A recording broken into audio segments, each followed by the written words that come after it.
Haleellaa humnoonni finxaaliyyii faannoo naannoo Oromiyaa keessa seenanii raawwachaa jiraniin uummanni keenya rakkoo nageenyaa ulfaataa keessatti argama.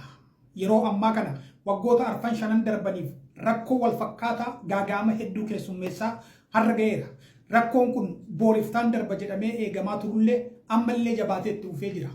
Inumaa humnoonni finxaaliyyii faannoo kun naannoo Oromiyaa keessa seenuudhaan aanota adda addaa qabatanii to'annoo isaanii jala galchanii karoorri isaaniif kaayyoon isaanii inni guddaan aanota kanneen mootummaatti to'annoo isaanii jala galchuudhaaf jabeessanii hojjechaa jiru.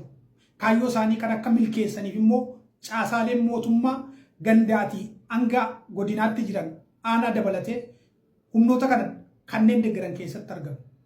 Kanneen humnoota kana deeggaranii uummata keenya irratti haleellaa raawwachiisaa jiran kunneen aanonni kunneen harka humnoota finxaaleeyyii kana jalatti akka kuftu taasisaa jiran deeggaraa jiran mootummaan irratti xiyyeeffatee namoota kanneen seeraan gaafachuu qaba. Haleellaa kaleessa godina Horroo Guduruu Wallaggaa aanaa Abee Dongoroo ganda Gaalessaa jedhamu keessatti raawwataniin daa'immaniif dubartoota homaa hin beekne lubbuu balleessaniiru. Namoonni du'anis gara namoota 25 olii ta'uutu gabaafamaa ture.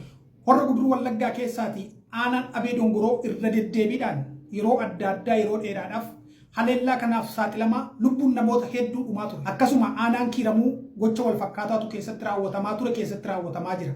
Gidda Ayyaanaas akkas, Limmu Galiilaas akkas. Gandoota aanota kanneen aanaa Limmu Galiilaa dabalatee aanaa Gidda Ayyaanaa aanaa Kiiramuu dabalatee humnoonni kun to'annoo isaanii jala galchuudhaaf bulchiinsa mataa isaanii ijaarrachuudhaaf halkaniif guyyaa hojjechuutti jiru.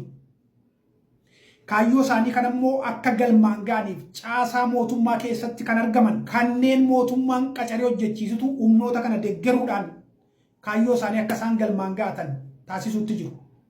Mootummaan isaan kana irratti xiyyeeffatee haalli nageenya uummata keenyaa yeroo kamuu caalaa yeroo ammaa kana baay'ee yaaddeessaa fi baay'ee yaachisaa. Uummata keenyaaf bakka jirru akkaataa dandeenyeen sagalee haa ta'u.